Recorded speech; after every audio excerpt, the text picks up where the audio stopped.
pagi, siang, sore, atau malam kepada teman-teman semua, dimanapun kalian berada. Perkenalkan, aku Ica Wimala Aljawi sebagai host kalian di podcast ini.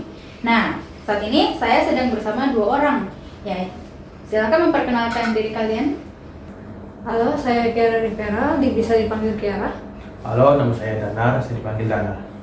Nah, kali ini aku mau berdiskusi nih sama kalian tentang kebijakan baru yang muncul bertujuan untuk menghemat energi. Nah, ada surat himbauan yang terciptakan itu buat menyuruh para pekerja untuk bekerja di rumah atau yang namanya WFH pada hari Jumat.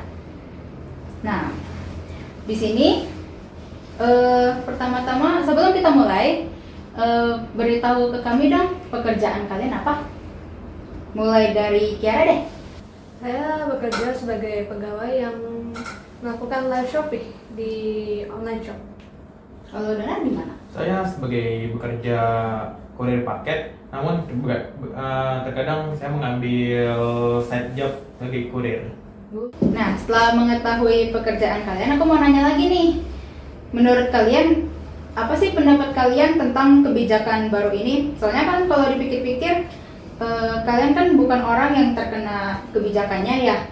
Apalagi Danar yang merupakan kurir, habis itu juga Kiara yang merupakan live di all shop. Untuk live-nya itu kira-kira di rumah atau di studio? Saya kebetulan melakukan live di studio. Oh, di studio. Berarti masih harus bolak-balik dong ya? Iya, jadi sebenarnya memang saya tidak terlalu terpengaruhi dari kebijakan WFH ini. Soalnya kalau dipikir-pikir agak sulit ya untuk memindahkan peralatan dan produk yang berada di studio untuk ditaruh di rumah. Juga untuk mengatur supaya tata letak yang di studio juga sulit kan karena ruang yang terbatas.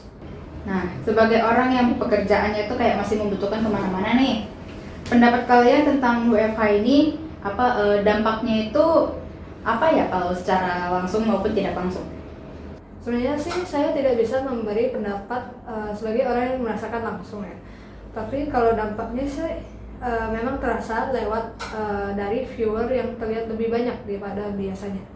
Kayaknya karena orang-orang pada di rumah, jadi lebih sering menggunakan HP ya. Sehingga semakin banyak yang melihat, semakin banyak juga etalase yang terjual.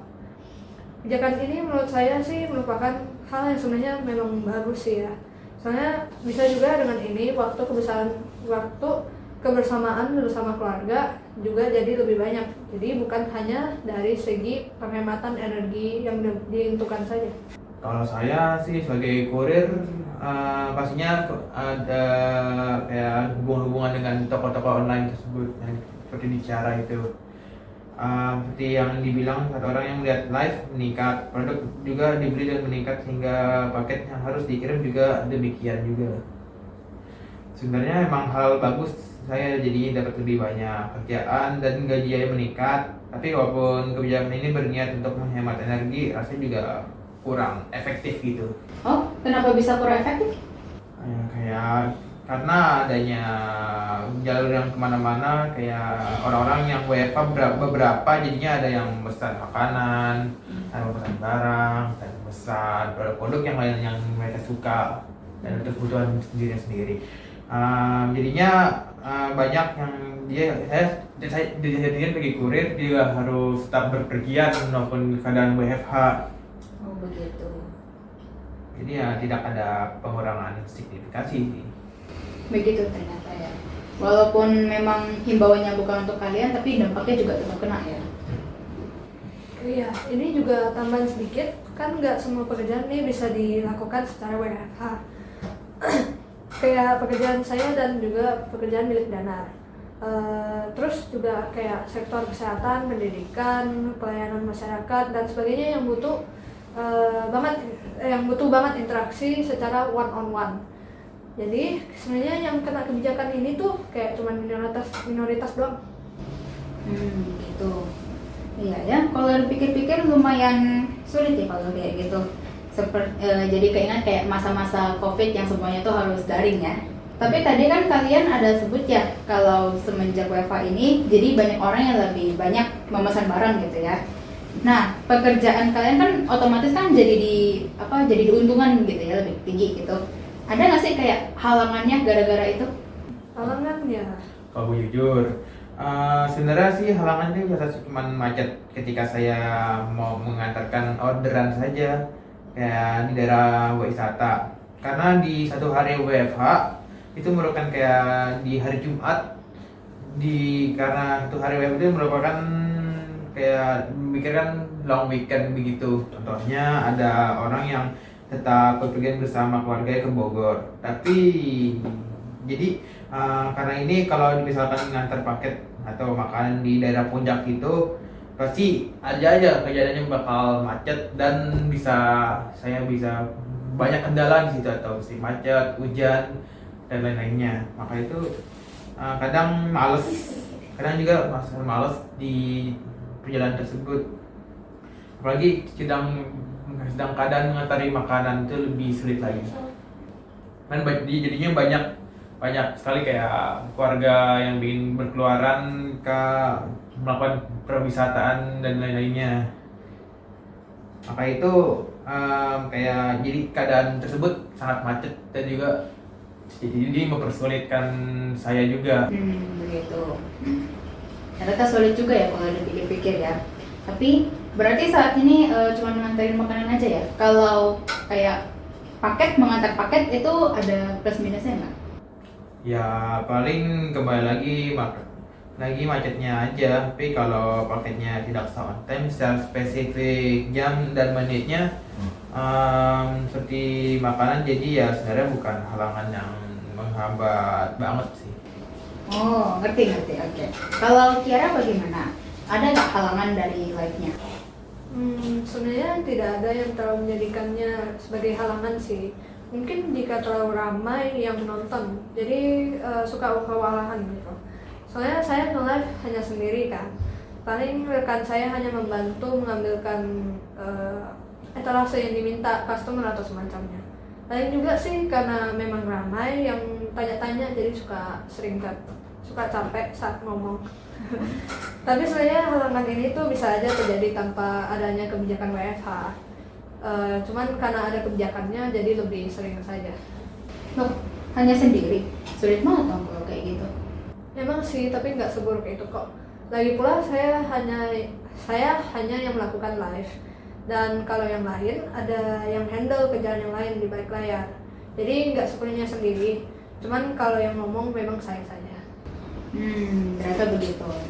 Berarti dari jawaban kalian tuh disimpulkan kalau keuntungannya itu ada banyak ya, kayak contoh Danar yang bisa mengirim paket lebih banyak, lalu Kiara yang mendapatkan banyak customer lebih banyak juga dari penjualannya. Tapi berarti juga ada minusnya ya, kayak contoh macetnya yang di mana-mana gitu, belum lagi nanti cuacanya suka berubah-ubah. Lalu untuk Kiara yang live itu karena banyak customer yang mulai bertanya-tanya soal etalase ini, itu otomatis jadi banyak yang harus dibahas, itu otomatis jadi capek gitu ya. Iya betul. Pertanyaan terakhir nih, ada nggak kira-kira kritik atau saran tentang kebijakan WFH ini? Kebijakan ini merupakan langkah darurat yang sudah bagus. Tapi bagaimana jika krisis energi yang masih terus-menerus berlanjut dalam jangka panjang? Lagi-lagi yang dilakukan himbauan ini, harusnya pemerintah harus mempersiapkan strategi jangka panjang seperti cadangan energi sendiri. Begitu. Kalau Kiara gimana? Kenapa saya sama sih dengan Danar, yang seharusnya selagi kebijakan sementara ini berlangsung, ada antisipasi yang dilakukan. Semisalnya krisis Selat Hormuz ini berlanjut. Tapi juga selain itu, mungkin daripada hari Jumat, WFH sehari bisa dilakukan di hari weekday yang tidak berdekatan dengan weekend, sehingga tidak terasa seperti long weekend. Benar. Tapi kembali lagi, bagi saya rasa soal weekend ini pada akhirnya tergantung dengan orang yang terlibat saja. Jika memang orang yang tersebut laten, pasti dia tidak akan menggunakan hari WFH sebagai selayaknya bekerja seperti biasa.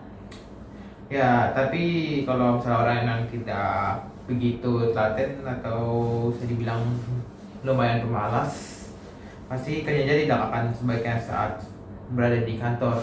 Iya, masuk akal, masuk akal. Apalagi kan pasti kebijakannya kan ada pro dan kontra gitu ya. Apalagi Kiara dan Danar itu bukan pekerja ASN, tapi juga kalau ngomongin kebijakan pasti kan bukan cuma satu kelompok doang, satu kelompok orang saja yang ditunjukkan yang kena hasilnya gitu. Iya. Baiklah, dengan sesi diskusi ini kita selesai ya. Dan aku mau berterima kasih banyak kepada Kiara dan Danar yang telah menyempatkan untuk datang kemari dan memperbolehkan aku dan teman-teman untuk tahu apa aja yang kalian lakukan untuk WFA ini. Ya, apalagi kalian udah menyempatkan waktu untuk datang pas lagi di sibuk-sibuknya ya. Saya juga berterima kasih sudah mendapat kesempatan untuk diundang. Seneng deh dengarnya. Nah, kemudian aku juga mau berterima kasih kepada teman-teman yang sudah menonton sampai detik ini. Sekalian nih, supaya setelah video ini berakhir, kalian juga bisa berdiskusi sama teman kalian. Kira-kira jika kebijakan ini tertuju ke kalian, yang kalian rasakan itu apa sih? Gimana sih menurut kalian? Komen di bawah. Dengan ini, aku menutup podcast ini ya. Terima kasih dan sampai jumpa lagi di lain waktu. Dadah!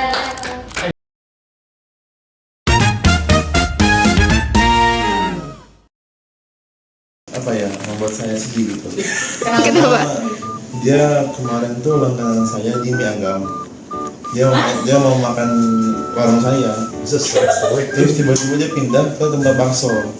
Itu membuat saya sakit hati gitu. Ini bagaimana? Oh begitu ternyata Pak Jide, baik. Saya tuh kan penjual kantin. Saya jual di kantin. Saya kasih makan orang. Biasanya dia datang. Cuman dia tuh tiba-tiba selingkuh makan bakso Pak lain.